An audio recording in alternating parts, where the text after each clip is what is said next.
This list starts from the brutal to the most gruesome. The first punishment is the molten gold. Let's talk gold, not the kind that you'd find adorning your grandmother's neck, or the kind that props up economies, but rather the kind that, when heated up and poured down someone's throat, tends to make for a very bad day. Disturbing, isn't it? Yet history, with its quirky sense of irony, tells us that this gruesome technique was possibly used more than we'd like to admit, especially around the good old Atlantic. Who's to blame? The Romans, of course, who always had a flair for the dramatic. And let's not forget the Spanish Inquisition, who took putting your money where your mouth is to a whole new level. The process was straightforward. Restrain the unlucky fellow, pry his mouth open, and watch as the heated gold does its thing, destroying organs and turning lungs into something resembling burnt marshmallows. Over in South America in 1599, the Jivaro tribe showed that they weren't fond of the Spanish governor's administrative style. So what did they do? Gave him a molten gold drink, of course. In Parthia, it seems Marcus Licinius Crassus, a Roman general, was more into collecting coins than karma. When he was captured by the Parthians, they supposedly decided to mock his love for gold by giving him a first-hand experience of it.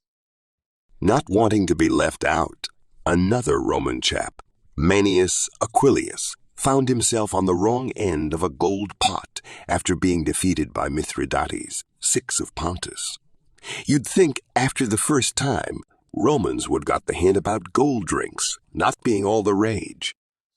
Moral of the story: be careful with your gold investments. Some returns can be quite heated. The second punishment on our list is called the flaying. Well, just when you thought you'd heard of every horrifying thing humanity could dream up, along comes flaying to say, "Hold my blade." This ancient method of execution, which involves removing a person's skin, takes sadism to a whole new level. Now, the process wasn't quick. First, you're stripped down because obviously your clothes would get in the way of the unspeakable pain. Then, you'd be tied up, ensuring you're the perfect stationary canvas for the executioner's artwork. The head, with its sensitive features, was often the starting point. Kind of makes a bad hair day seem trivial, doesn't it?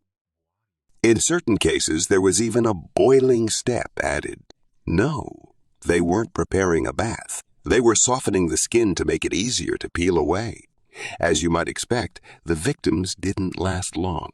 Death could come from a few unpleasant avenues: shock, blood loss, getting way too cold, or infections.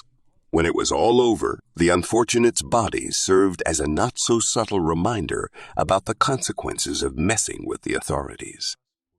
Who were the fans of this grisly practice? The Assyrians, Aztecs, Chinese, and a handful of cheery medieval European folks, to name a few. Speaking of names, let's pour one out for Hypatia of Alexandria. This learned lady had the misfortune of allegedly being flayed by an overzealous Christian mob using potsherds. Now, I don't know about you, but I'd think twice before joining any mob that's armed with potsherds. Lastly, we have the Roman candle. The Roman candle. No, not that firework you light up during festive occasions. We're talking about a torture method so creatively gruesome that it makes one wonder about the sanity of ancient folks. The inventor behind this unsavory method? None other than Nero, the Roman ruler who might given the phrase "burning the candle" at both ends a whole new meaning. Nero, being the life of the party that he was, got creative with his garden lighting. Christians, in his eyes, made for good luminary subjects. How did this work? Well, step 1. Tie and nail the victims to tall stakes. Check. Step 2. Drench them in your finest flammable liquid. Double check. Step 3. Light them up, starting at the feet, because why not prolong their suffering? The big question, of course, is why. Whether or not the Christians had actually risen against the state, Lighting them up like human tiki torches was Nero's dramatic way of making a statement, and perhaps a glimpse into the darker recesses of humanity's need to establish dominance. Now, about that real-life example, Nero's deep-rooted hatred for Christians was well documented. Paintings like Nero's torches gave a haunting depiction of Christian martyrs, blamed for the Great Fire of Rome, about to experience Nero's unique brand of cruelty. These fiery displays marked the beginning of a dark chapter of persecution against Christians in the Roman Empire. Which of these punishments is the most severe?